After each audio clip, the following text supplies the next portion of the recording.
Hello, young people, coming to you with part two of The Old Man and the Sea, pages 66 to 127. We'll get straight into it.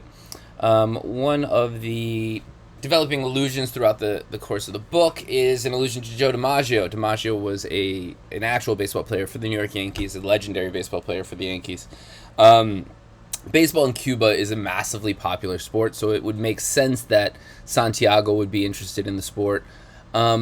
Similarly, it shows us a connection with Manolin over baseball, which would also be very natural, not only in Cuba, but just in the sport in general. Baseball is a sport where father-son relationships often are developed in that fathers pass along their knowledge of the game to their sons, often their love of teams or specific players. So we see here that Santiago's hero, in a sense, is Joe DiMaggio.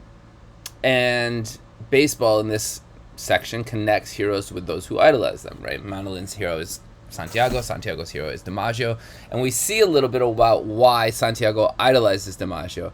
DiMaggio, who he says, does all things perfectly, even with the pain of a bone spur. Now, DiMaggio had bone spurs, which were an actual injury. Something I think with his heel, an issue with the bone in a person's heel, it's supposed to be very painful, and people thought in 1948, I believe, that Joe DiMaggio, this could be a career-ending injury for the player. However, he came back the following year and had a great season, one of his best seasons. Similarly, in this moment, we see Santiago having some doubts, or at least other people having doubts over his career. There are clearly present doubts of his career as a fisherman. He's also similarly dealing with physical injuries. His hands are injured at this point. And maybe some emotional injuries as well that are affecting him in this drought. And so in challenging himself to overcome these issues in the way that the great DiMaggio did, Santiago is able to sort of find a little bit of determination and strength from his hero. We also see an anecdote that Santiago mentions about an arm wrestling match that he had when he was in his younger days. A match he had with a man that went for a full day. This is a memory from Santiago's youth. Much like the dreams of the lions, memories of Santiago's youth are full of strength, and this also provides some determination he needs in his battle with the marlin. Both Santiago and the arm wrestler were seen as worthy competitors. They were equals to each other. Both had a right to win and a right to victory in that. And similarly, Santiago sees himself in a competition, or in competition with the marlin in a very similar way. They're both worthy competitors. They are both enduring the suffering of that competition that they are facing. When he originally faced the arm wrestler, Santiago came out victorious the following morning and was seen as the champion of his region there, his town. This memory brings him some determination, and as he battles with the marlin over the next few pages, he starts to reflect on this competition he faces now with the marlin. He compares the battle with the marlin to having to try to kill the sun, try to kill the stars, try to kill the moon. He acknowledges that the fish is his friend, and even says that they are true brothers. In comparing the fish to the sun, the stars, to celestial beings, it sort of elevates this competition to another level, right? When he battles the arm wrestler, it's just him and the arm wrestler battling. When he now compares the fish to sun and stars, it elevates that competition to something that is greater than the previous one he mentioned. Eating or selling the fish as a result of victory here becomes secondary to the struggle itself, to the challenge of catching the fish and the competition he is facing in this moment. We also see that Santiago presents a bit of a dichotomy here. We've talked about dichotomies before. Dichotomies present opposites in relatively close quarters. Santiago's thoughts in this moment, as he looks at the fish and thinks of the fish, reflects on the fish in their battle, are both near and far. They are related to the actual struggle he faces against the fish, but they are also far from the technical aspects of reeling in a catch. The idea of having to kill your brother is a dichotomy, right? Kill somebody who is kin to you, who is close to you, a violent act to a loving relationship. Santiago in this moment presents himself as kin to the fish making him part of the sea, but he's also not trying to dominate it, even though he is a fisherman and his job is to sort of conquer those things that are in the sea. At the same time, even though he views the fish in this very specific way, he has to defeat the marlin. The marlin has to be defeated in order for Santiago to kind of continue living. This is all kind of complicated and twisted a little bit in his mind as he tries to place this all together. And I think this is telling us a larger issue that's going on with Santiago, which is that he's becoming very exhausted from this whole thing, physically exhausted, but also now we're seeing a little mentally exhausted, maybe even a bit emotionally exhausted. As the battle continues, it is becoming more and more exhausting, and Santiago says, basically, like, one of us has to kill the other. It doesn't matter who, but one of us must kill the other. And in doing so, we see kind of superlatives being used and emphasized in a way that is very trademark Hemingway. If we look at the section, "You are killing me, fish," the old man thought, "but you have a right to. Never have I seen a greater or more beautiful or calmer or more noble thing than you, brother. Come on and kill me. I do not care who kills who." Now, in this, we see Hemingway using words strung together. This is on page 92, in ways that emphasize the qualities of the fish. Never have I seen one who is greater, nor more beautiful, nor calmer, nor more noble than you, brother. Right? By stringing these together, it emphasizes the greatness and elevates the greatness of the marlin.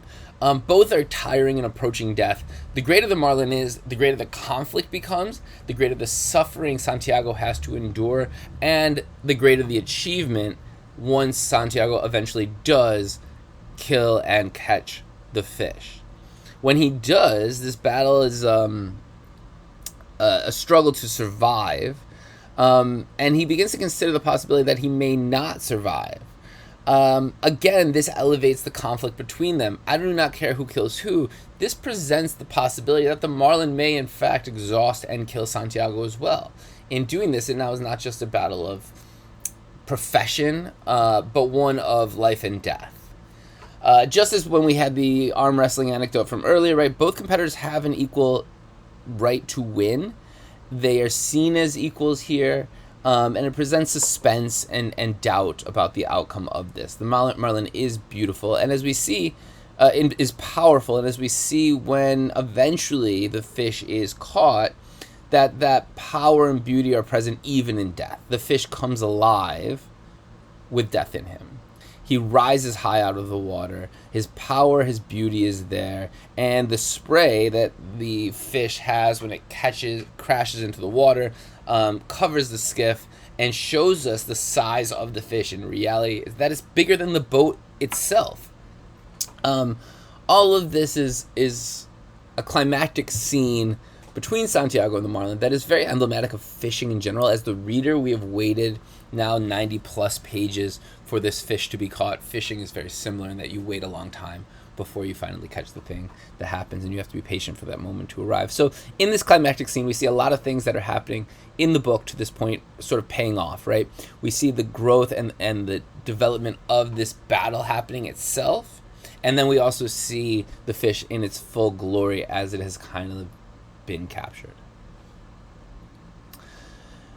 However, as the book progresses, we see that capturing the marlin was not the only conflict, nor was it actually potentially the greatest conflict that Santiago has to face. Sharks begin to arrive. And as sharks begin to arrive, the first being a big mako shark, we see a greater and different type of antagonist. We see the physicality in the description of this antagonist when we look at the way the mako shark is described and Hemingway's diction here. He can swim as fast as the fastest fish in the sea. Everything was beautiful about it except its jaws. This was a fish built to feed on all the fishes in the sea. The shark is presented as kind of the apex predator here, the greatest of the predators in the sea. It is fast, it is strong, it is well armed. They have no other enemy. And so what was a brotherhood of conflicts with the marlin now becomes a very different, much more aggressive, antagonistic relationship with the shark. This begins to create a realization in Santiago that this is not necessarily going to turn out as he thought it would when he caught the marlin and when he was battling the marlin. And the narration says specifically that he was full of resolution, but he had little hope once he sees the shark, knowing that it's going to be very difficult, if not impossible, to get this marlin back to shore without the sharks attacking. And so what Santiago has to do now is acknowledge that there is almost no hope of defeating the sharks, but that he still has to get back to shore and kind of decide on what his new challenge is going to be and what would be deemed a success in that. What we get is what's called an anaphorism, where simple words are used to make a huge claim. And in this claim, Santiago comes to the conclusion that man is not made for defeat. A man can be destroyed, but not defeated. And we use these sort of simple words such as defeated and destroyed to make a major claim in the text. The first being that for Santiago to be defeated, it would mean he would have to accept losing the battle to the shark. And that is something that he is beginning to come to terms with very rapidly, that he's not going to beat this shark in battle. But destruction is a very different thing. And destruction is to sort of lose one's existence or one's being, which is a very present threat for Santiago in this moment, and one that he cannot accept. And so he knows that he can control the limits of his capabilities. As an old man, his physicality and the ability to fight back against these sharks is limited. He cannot overcome that. However, the reason or the extent to which he fails can be controlled based on the amount of effort he is willing to commit to that fight. And so for Santiago, as long as he is willing to commit his full extent of effort into surviving, he will not be destroyed, even if he is defeated. Just a quick sort of tangential side note, one of the readings of this text that has been made is that the sharks are connected to critics, writing critics, literary critics, who at the time were coming for Hemingway himself. Hemingway had just written a prior novel, Across the River and Into the Trees, which was critically panned, even though Hemingway thought it was a really good book. And as the critics just one after another came and took shots at him, many people read this section of the text as Santiago representing Hemingway, who's fighting off the critics who have come for his livelihood late in his career. Moving on back to the text, we have this issue of pride coming up now, as Santiago has decided that he is going to give everything he has to fight against the sharks and not give in until he basically exhausts himself to it. That exhaustion, though, is pretty great, and we see it as Santiago sort of reflects and questions his role in catching the fish and the justification in doing so. He thinks here that you did not kill the fish to keep it alive or to sell it for food. You killed him for pride and because you are a fisherman. You loved him when he was alive and you loved him after. You love him. If you love him, it is not a sin to kill him, or isn't more. This is the first time we really see Santiago questioning his morals and his values and his whether he was right or wrong to kill the fish, where he had the value in his relationship with the fish that he did kill. The purpose of his life, which as a fisherman is to capture and kill fish. These questions are in an attempt to justify his struggle, and they are in relation to Santiago's sense of pride, which is different than it is in many literary texts where pride is seen as sinful or a cause of one's downfall. Here, Santiago, it's a sense of purpose. The fact that he has pride in this work he is doing, even though he really shouldn't necessarily have reason to be proud of the work he has done over the past 84, 85, 86, 87 days. It's a defining characteristic of him in kind of a positive way, which is unusual in literature. After facing this reflective period, Santiago sort of battles some more vulgar sharks that are not seen as worthy predators, and are described as very ugly and sort of scavengers of the sea. His perspective that is questioned here on 105 begins to become solidified on 115. He returns to this idea of being defeated but not destroyed. And he says, what can you do now when the sharks come in the night? What can you do? He says, fight them. I will fight them until I die. And he says this notably out loud. Again, he's still alone, but to say it out loud makes it a little bit more real. And it becomes a bit of a vow that he has to live up to. Destruction threatens more than his physical body in this moment. It's also threatening, as we see here, his values, his morals, and Santiago resolves to fight as long as possible, even though he cannot win. He accepts that the sharks will defeat him, but he refuses to be destroyed not just physically anymore, but also in the values and morals that he holds true. Santiago eventually returns to land. The fish has been consumed. It is just a skeleton. And there is a key moment here where he takes the mast off of his ship and drags it back to shore. The mast is the thing that holds the sail, which is like the big sheet that catches the wind. It has to come down off of the boat. It's valuable, but also if he leaves it up, the damage could happen to his sail. It's just kind of like a thing that he has to do as a fisherman. There's a very specific allusion that's made here that I think is important. Some critics, literary critics, will tie this allusion, and it's a biblical allusion that sort of compares Hemingway to Christ and his journey to being put up on the cross. I don't buy wholly into this allusion in total, but I do think this specific moment is an important allusion to that.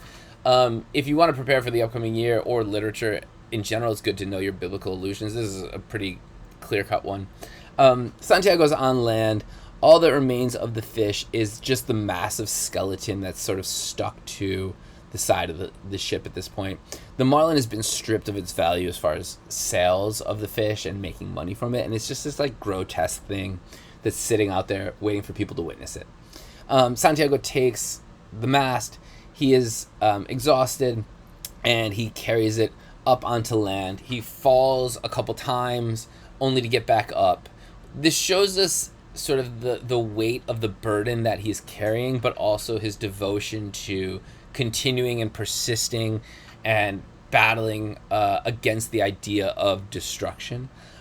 Similarly, and when we talk about an allusion, we're talking about a reference to something outside of the text. This is the Stations of the Cross that's being referenced, and the story of Jesus carrying his own cross to his crucifixion. In that time, Christ is said to have fallen multiple times. He gets back up. He continues as he carries the cross on his shoulder. The purpose of this, I think, is the more important thing. You don't want to just point to an allusion as this exists, but talk about why it exists. And what this does in connecting Santiago's story to the story of Christ and Christ's crucifixion, it solidifies Santiago's story as one of endurance and a willingness to suffer for a greater cause. In the story of the Station of the Cross, the Christian telling of the story is that Christ suffers so that he can provide a greater cause to all people on earth. Santiago's here is a greater cause to his battle that he has had. In rising after falling, he solidifies this idea that the greater cause is to avoid destruction and to continue battling even when accepting defeat. That you can accept defeat, but the value of one's life is in working and giving everything you can in fighting against destruction. So the illusion serves the purpose of kind of elevating the battle that Santiago has here. In the conclusion of the main story, we see that Manolín and Santiago are reunited. And there is a bit of hope at the end of the story provided through Manolín, even though the story takes on a very tragic feel to it. In the end, when we say tragic, a character who has had a tragedy being a character has had everything and loses it all. Manolín says, now we can fish together. Now that Santiago has caught a fish, we can fish together. And Santiago says, no, I'm not lucky. I'm not lucky anymore. And the boy says, to hell with luck. I'll bring the luck with me. He talks about having caught a couple fish. Here we get this hope that Manolín and Santiago, their bond is strengthened through partnership. They're reunited. They'll be able to fish together again, which was one of the key issues at the start of the story and kind of sent Santiago on this isolating journey. It also kind of provides Santiago with a new purpose in life. He's just caught the greatest fish a fisherman can hope to catch. When you've achieved that, it's kind of difficult to now look and say, like, I can do something greater than that, especially considering his age and his position. So what it now turns to, Santiago's purpose in life kind of turns into providing and leaving a legacy to teach the boy all of the things that he has learned. And Manolín says, like, you have to get well fast. There's much that I can learn from you. You have to teach me everything. Somebody needs to learn all of this that you have. He also has this really touching moment where he says, "How much did you suffer?" Sort of being able to intuit that Santiago's been through the wars in his battle, trying to catch the marlin and battling off the sharks. And Santiago doesn't have to say, "I did this," but Manilin knows it was there. Still, Santiago sort of refuses to complain and shows the value of humility in connection with this pride that he has shown. The book ends on an interesting note. It's a bit of dark humor in the conclusion of the book, with these tourists sort of sitting, having drinks, looking down at the water, and below them is this collection, this swell of empty beer cans and dead fish carcasses. And a woman looks at the spine of the fish that has been caught here and sort of sees it as she's sitting with her husband. And she asks what it is, and one of the workers, I guess, the waiters, tries to talk about how a shark has destroyed the marlin that was so great, and the woman hears him and just assumes that it was the shark that was below. She says, "I didn't know they were so handsome and their beautifully formed tails." She didn't know this because it is obviously clearly not a shark. It was the marlin that we know. What this shows is that the tourists are clueless in this moment, right? They consider the shark to be viewed as garbage, when we know the greatness of the figure in the book. To Santiago, to the other fishermen, this was a great fish. But the difference in perspectives becomes revealed here at the end, right? The fish to Santiago was a brother. It was a reward. It was salvation. It was renewal. To the tourist, it was garbage. And it was also a shark, which we know to be the vile enemy that brought on the actual fish's downfall. In the end of the book, Santiago's victory may not be remembered over time, which presents a bit of a tragic conclusion. But we also now understand that the fish was never the most important thing throughout the course of the book, but the struggle and the internal conflicts that Santiago faced was really the journey that he was coming to terms with. So with that, I hope this provides some good notes for you as you move towards writing your final drafts. Just a reminder, final drafts of the essay are due on the 25th by midnight. Do get those in on time. It'll be important to have to provide me some time to grade and provide some feedback before the start of the school year.